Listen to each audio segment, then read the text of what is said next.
What do the Kurds want? Either they support PKK or BDP, or they even vote for AK Party. This doesn't matter. The vast majority of Kurdish people, according to my opinion, want their public political recognition in the Turkish system. So are there any constitutional obstacles for this public political recognition of Kurdish identity in Turkey today? When we look at certain clauses in the article or certain articles in the Constitution, we might see some problematic articles that should be changed. But as Professor Gunter referred to Tesev's report, probably written by Cengiz Çandar, arguing that the unamendable or unchangeable articles in the Turkish Constitution, that is kind of a sort of blocking the way for a public and political recognition of Kurdish identity in Turkey. I practically don't agree with this, because the first three articles of the Turkish Constitution are not changeable. And only Article 3, the first clause of Article 3, has some relevance in this debate. And Article 3, first clause, says or stipulates the territorial and national integrity of the Turkish Republic. It doesn't say anything more. But the higher courts in Turkey, most importantly the Constitutional Court and the Turkish Court of Appeals, we have a different system of different legal system than the United States. We don't have one Supreme Court. We have several high courts, a Constitutional Court and a Court of Appeals and the High Court for Administrative Justice. These high courts interpret this clause stipulating Turkish national and territorial integrity as a clause that requires a unitary form of state, which they see as an obstacle in front of pronouncing the existing of different mother tongues, for example, in among Turkish people. Only Turkish can be a mother tongue, according to the Constitution, but this is stipulated in Article 42. But it is not an unamendable, or it is not an unchangeable article. So you can change this article and go your own way on the way to the democratization without rewriting the Constitution overall in a, without having a totally new Constitution. There is also Article 127, which is the article that stipulates or guarantees some form of extreme centralization in public administration, puts all units of regional government or local government under the tutelary control of the central administrative authorities in Ankara. This article could also be changed, and there's a very serious legal reason for doing this, because Turkey is a signatory to the European Charter of Local Government, and if you fully implement this charter and change this Article 127 in the Constitution, then the Kurdish demand for a local democratic autonomy can be met with further implications for democratization of Turkish society in a broader sense. So this problem could also be solved easily without changing the Constitution totally. On the other hand, we have this Article 66 that is also a problem for the Kurds and for the public and political recognition of Kurdish identity, because this article states that every citizen or every individual which has a tie of citizenship with the Turkish state is considered to be a Turk. Now, this article, for some interpreters, this article does not use the word Turk or Turkish in an ethnic sense, but when you look at some of the statute laws in Turkey and some of the judicial interpretations of this Article 66, you can easily say that this Turkish, the word Turk in Turkish, is an ethnic term. Actually, in English, there's a distinction between the term Turk and Turkish. And Turkish has a linguistic reference to the territory as well as to ethnicity. But in Turkish, we don't have that distinction. We say Türk. So Türk means Turk. So it has an ethnic reference. So when you say Turk, it means it's not Kurd, it's not Arab, it's not Circassian, it's not Bosnian, it's Turk. So it is Turkish ethnically. So in several laws, you still have remnants of this idea. So you can also change this article, and this article is not changeable.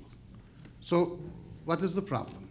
The problem, I think, is the preamble of the existing constitution, because the preamble starts, and the preamble is legally binding because it's included in the constitutional document. So the preamble starts with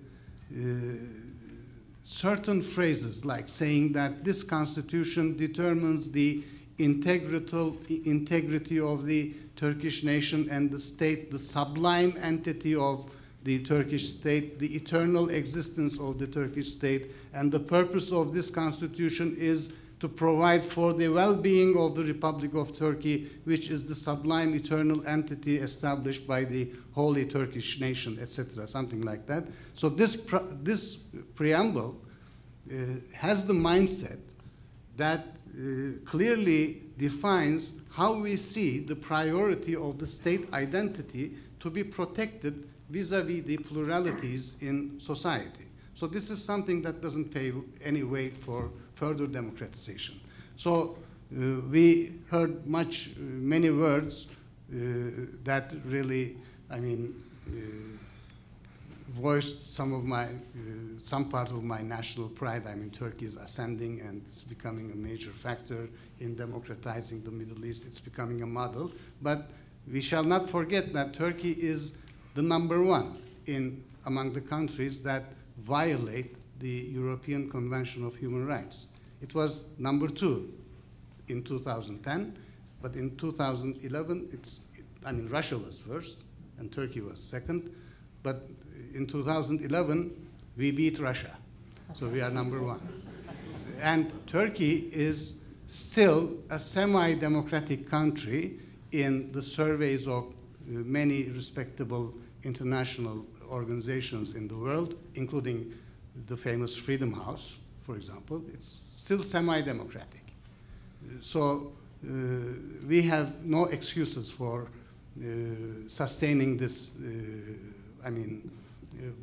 score, which makes my face blush sometimes.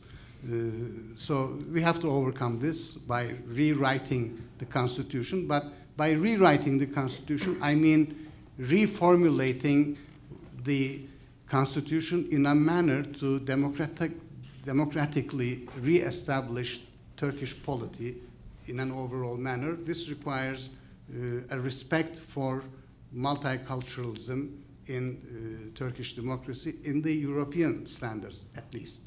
Thank you. Thank you. Thank you very much, Levent. What I'll do is let's do one quick round of questions here on the panel, and I'd ask you for brief answers so we can open it up quickly. Let me start with you, Levent. You have given us all the great arguments why we need constitutional change in Turkey. You haven't told us whether you think that we are going to see a new constitution. So what is your reading on this complicated and often contested political process that is going on right now?